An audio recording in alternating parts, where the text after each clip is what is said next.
प्यारे बच्चों, आज हम वर्कशीट 43 कर रहे हैं और हम आज चैप्टर 5 को पढ़ेंगे जिसका नाम है तत्वों का आवर्त वर्गीकरण। और आज जो डेट है वो है 12/10/2020, यानी जो हमारी वर्कशीट है वो 12/10/2020 के लिए है। तो बच्चों, आज हम जानने की कोशिश करते हैं कि तत्वों का वर्गीकरण कैसे शुरुआत की गई।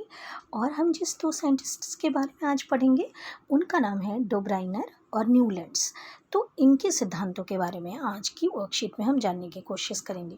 तो देखो, यहाँ सबसे पहली लाइन क्या दी हुई है, हमारे आसपास के पदार्थ तत्व मिश्रण एवं यौगिकों के रूप में उपस्थित रहते हैं। तो हमारे आसपास जितने भी पदार्थ हैं या तो वो तत्व हो सकते हैं, जैसे लोहा है, एल्यूमिनियम है, कॉपर है यानी कि तांबा, ये सब है, या मिश्रण हो सकता है जैसे वायु है, बहुत सारी गैसों का मिश्रण है, जैसे कि मिट्टी है, उसमें भी बहुत सारे कंकड़ पत्थर और बहुत सारी सैंड यानी बालू, बहुत सारी चीज़ें मिली हुई हैं। यौगिक है यानी कि जो जल हम जैसे पीते हैं H2O, या फिर जो कार्बन डाइऑक्साइड है, या फिर जो नमक हम खाते हैं, ये क्या है, यौगिक है।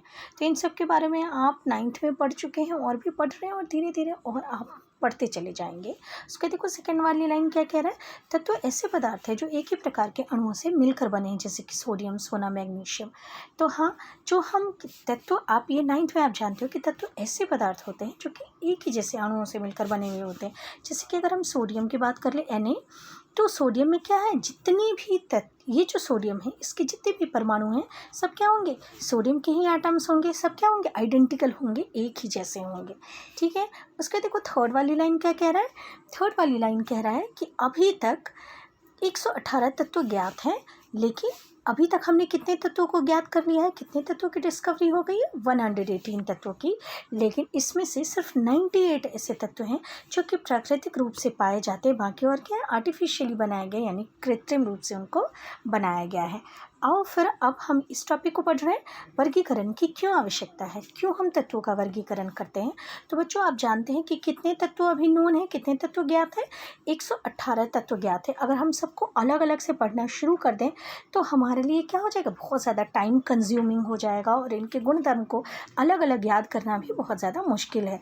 इसलिए ज़रूरत क्या है कि हम अपने जो भी हम स्टडी करते हैं, पढ़ते हैं, उस पढ़ने को, हम तत्वों को सुव्यवस्थित ढंग से पढ़ने के लिए, यहाँ देखेंगे आप, हम तत्वों को सुव्यवस्थित ढंग से पढ़ने के लिए तथा अपने अध्ययन को आसान बनाने के लिए हमने क्या किया है, तत्वों का वर्गीकरण किया है। सबसे पहले शुरुआत में जब खोज हो रही थी तत्वों की, तो इनको कैसे वर्गीकृत किया गया था, धातु और अधातु के रूप में। लेकिन जैसे जैसे तत्वों के गुण धर्मों के बारे में हमें पता चलता गया, जैसे जैसे हमने खोज की, हमारा ज्ञान बढ़ता चला गया, वैसे वैसे और सुव्यवस्थित तरीके से वर्गीकरण करने का प्रयास किया गया। ठीक है। तो आओ हम सबसे पहले जिस साइंटिस्ट के बारे में पढ़ रहे हैं उनका नाम है डोब्राइनर, यानी कि जो सबसे पहला वर्क है तत्वों को वर्गीकृत करने का, वो किसने किया था, डोब्राइनर ने किया था। ये एक जर्मन विशेषज्ञ थे। तो इन्होंने क्या किया था, 1817 में डोब्राइनर, जो कि एक जर्मन विशेषज्ञ थे, उन्होंने समान गुण धर्मों वाले तत्वों को समूह में व्यवस्थित करने का प्रयास किया था। इन्होंने क्या किया था, इन्होंने किया था कि तत्वों को, उस समय के जो ज्ञात तत्व थे उनको उन्होंने बढ़ते परमाणु भार के अनुसार लगाया और उन्होंने क्या किया, 3-3 तत्वों का समूह बनाया। 3-3 तत्वों का समूह बनाया, इसीलिए हम इसको क्या कहते हैं, त्रिक कहते हैं। त्रिक यानी कि ट्रायड। अब इन्होंने ये जो ट्रायड बनाया उसमें इन्होंने क्या बात कही, उन्होंने ये कहा जो 3-3 की ये ट्रायड है, देखो आप ट्रायड को यहाँ अच्छे से देखिएगा, बना भी हुआ है, देखो ये है डोब्राइनर के त्रिक यानी कि डोब्राइनर के ट्रायड। अब इन्होंने क्या कहा था कि जो ये जैसे लिथियम, सोडियम और पोटेशियम है, तो इन्होंने कहा था कि जो पहला तत्व होगा और जो तीसरा तत्व होगा, इनका जो परमाणु भार होगा, उसका परमाणु भार जो होगा वो क्या हो जाएगा, इन दोनों के परमाणु भार को अगर हम जोड़ दें और बटे 2 कर दें तो जो बीच वाला तत्व है उसके परमाणु भार के बराबर हो जाएगा। तो इन्होंने क्या कहा था, जो मध्य का तत्व है, जो बीच का तत्व है, उसका परमाणु भार 2 तत्वों के परमाणु भार यानी पहले और तीसरे परमाणु भार का के जोड़ का अपॉन 2 अगर हम कर दें तो आ जाएगा, या फिर परमाणु भार का माध्य होता है। अब देखो इस लाइन को और अच्छे से समझो एग्जाम्पल से। यहाँ आपके दिया हुआ है, हम पहले त्रिक को ले रहे हैं, लिथियम, सोडियम और पोटेशियम। यहाँ आपके दिया भी हुआ है, देखो लिथियम Li, लिथियम का परमाणु भार कितना है 6.9, सोडियम का परमाणु भार कितना है 23 और पोटेशियम का परमाणु भार है 39। अब डोब्राइनर के त्रिक के अनुसार क्या होगा, डोब्राइनर के त्रिक के अनुसार जो लिथियम का परमाणु भार है जो कि है 6.9 और जो पोटेशियम का परमाणु भार है जो कि 39 है, अपॉन अगर हम 2 कर दें तो जो मान आएगा वो मान होना चाहिए क्या, सोडियम के परमाणु भार के बराबर होना चाहिए या लगभग बराबर होना चाहिए। तो हम देखते हैं कि ये कितना हो जाता है, इसको अगर हम जोड़ दें तो ये हो जाता है 45.9 अपॉन 2 कर दें तो वैल्यू हमारी क्या आती है 22.95, जो कि लगभग किसके बराबर है, लगभग बराबर है किसके 23 के, जो कि सोडियम का परमाणु भार है। तो इस तरीके से इन्होंने त्रिक बताया। जो देखो सेकेंड वाला त्रिक है इनका कैल्शियम, स्ट्रॉन्शियम, बेरियम का, ये वाला भी इन्होंने जो त्रिक बताया तो इन्होंने देखो जो कैल्शियम का परमाणु भार है वो है 40 और बेरियम का परमाणु भार है 137। अगर हम दोनों को जोड़ दें और अपॉन 2 कर दें यानी बटे में 2 कर दें तो हमारा आएगा आंसर 88.5, जो कि लगभग बराबर है स्ट्रॉन्शियम के परमाणु भार के, जो कि 88 होता है। तो ये वाला त्रिक भी उनका था। फिर ये देखो थर्ड वाला है क्लोरीन, ब्रोमीन, आयोडीन। इसमें भी जो क्लोरीन है उसका परमाणु भार होता है 35.5, आयोडीन का होता है 127। अब इन दोनों को जोड़ के अपॉन 2 कर दें तो जो हमारी वैल्यू आती है वो आती है 81.2, जो कि लगभग किसके बराबर है, जो ब्रोमीन है उसके परमाणु भार जो कि है कितने 80, इसके बराबर है।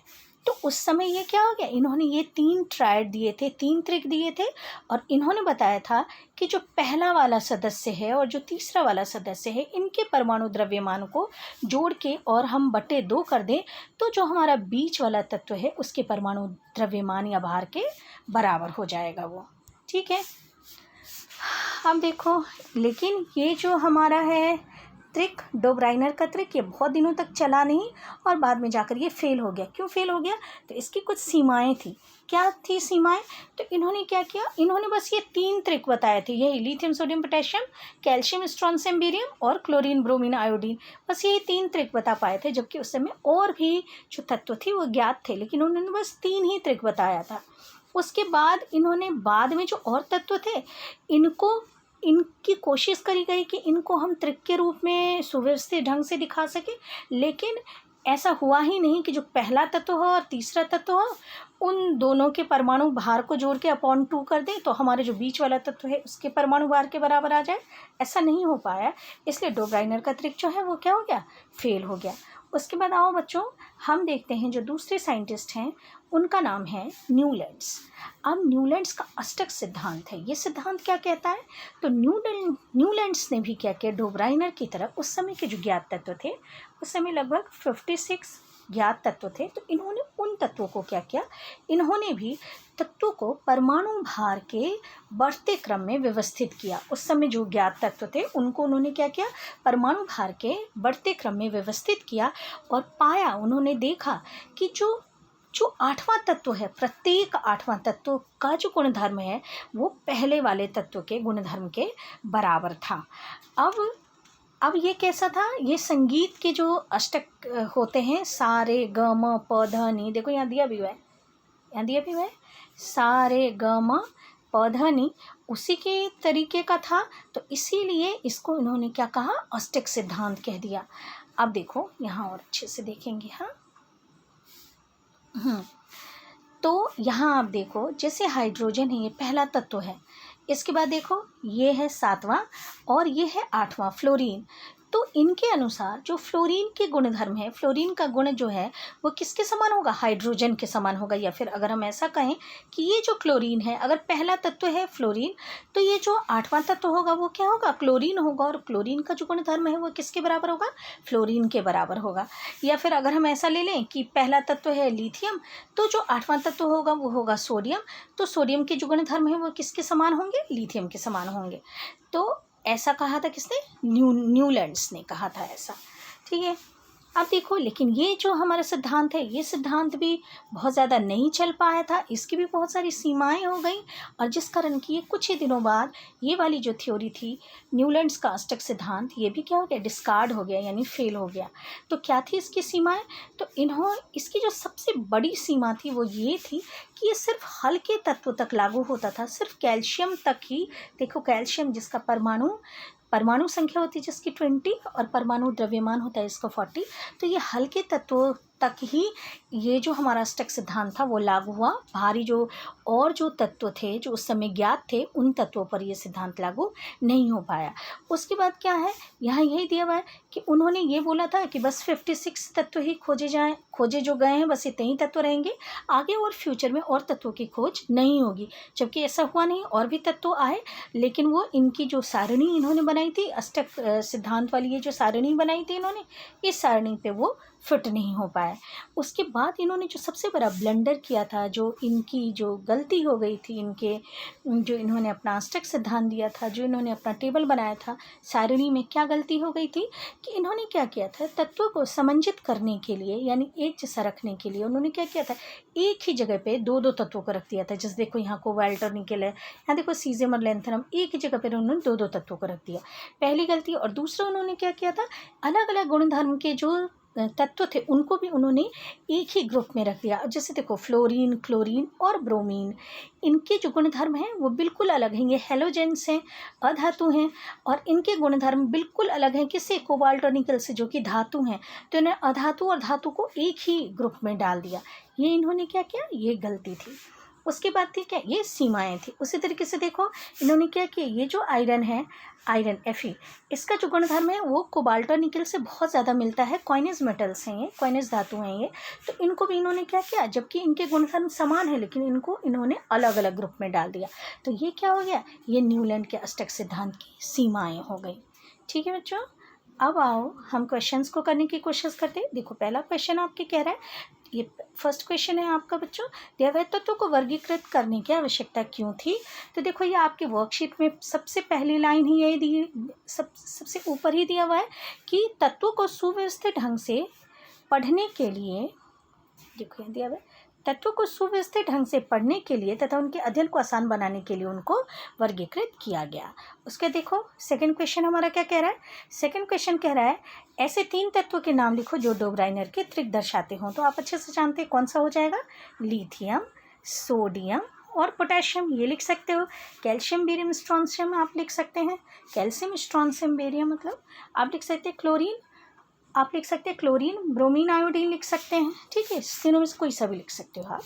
उसके देखो, थर्ड क्वेश्चन हमारा क्या कह रहा है, न्यूलैंड्स ने तत्वों को 8 तत्वों की क्षितिज पंक्तियों में विभक्त किया। नहीं बच्चों, 8 तत्वों की क्षितिज पंक्तियों में नहीं, बल्कि 7 तत्वों की, देखो 7 तत्वों की क्षितिज पंक्तियाँ थी ये। देखो 1 2 3 4 5 6 और 7 तत्वों की क्षितिज पंक्तियाँ थी, इसीलिए क्या हो जाएगा, ये रॉन्ग हो जाएगा, असत्य हो जाएगा। उसके बाद आप देखेंगे हमारा क्या कह रहा है, फोर्थ क्वेश्चन कह रहा है, न्यूलैंड्स के अष्टक, देखो फोर्थ क्वेश्चन को देख रहे हैं हम, न्यूलैंड्स के अष्टक नियम की 2 सीमाएं लिखें। तो आपके देखो यहाँ दिया भी वर्कशीट में, अभी हमने डिस्कस किया है सीमाएं, तो आप कोई से भी, ये 3 सीमाएं दी हुई हैं, आप कोई से भी 2 सीमाएं लिख सकते हैं। उसके बाद बच्चों हमारा फिफ्थ क्वेश्चन कह रहा है, क्या नीचे दिए गए तत्वों के समूह डोब्राइनर के त्रिक के रूप में वर्गीकृत किए जा सकते हैं। तो और देखते हैं, सबसे पहला सोडियम, सिलिकॉन और क्लोरीन। तो सोडियम का, अब डोब्राइनर का त्रिक क्या कहता है कि जो पहला तत्व है और जो तीसरा तत्व है, इनके परमाणु भार बटे 2 अगर हम करेंगे तो हमारे बीच के तत्व का परमाणु भार आ जाना चाहिए था। तो देखो यहाँ सोडियम का दिया हुआ है कितना, 23, और प्लस क्लोरीन का कितना दिया हुआ है 35 अपॉन 2 हम करें तो ये कितना हो गया हमारे 58 अपॉन 2, तो कितना हो गया 2 2 जा 4, 2 9 जा 18, 29, जो कि लगभग सिलिकॉन के परमाणु भार यानी परमाणु द्रव्यमान 28 के बराबर है। तो हाँ, हम इसको डोब्राइनर के त्रिक के रूप में वर्गीकृत कर सकते हैं। देखो सेकेंड वाला क्वेश्चन फिर आपके कह रहा है, कहते हुए बेरिलियम, मैग्नीशियम, कैल्शियम, क्या हम इसको डोब्राइनर के त्रिक के रूप में वर्गीकृत कर सकते हैं।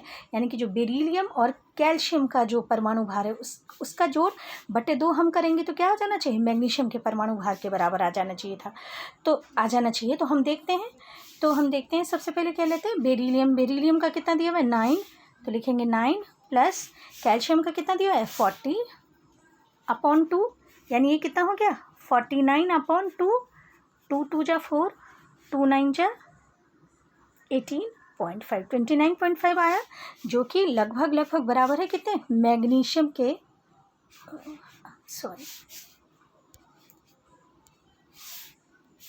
फिर से देखो बच्चों, बेरिलियम का कितना है परमाणु द्रव्यमान दिया हुआ है आपके 9, और कैल्शियम के कितना दिया हुआ है 40/2, तो बेटे ये कितना हो गया 49/2, तो कितना हो गया 2 2 जा 4 और 2 4 जा 8 और 0.5, पहले गलत लिख गया था 24.5, जो कि लगभग किसके बराबर है मैग्नीशियम के परमाणु भार जो कि 24 है उसके बराबर है। तो हाँ, इस वाले त्रिक को भी हम डोब्राइनर के त्रिक के रूप में वर्गीकृत कर सकते हैं। बच्चों, इस तरीके से आपकी आज की वर्कशीट खत्म होती है।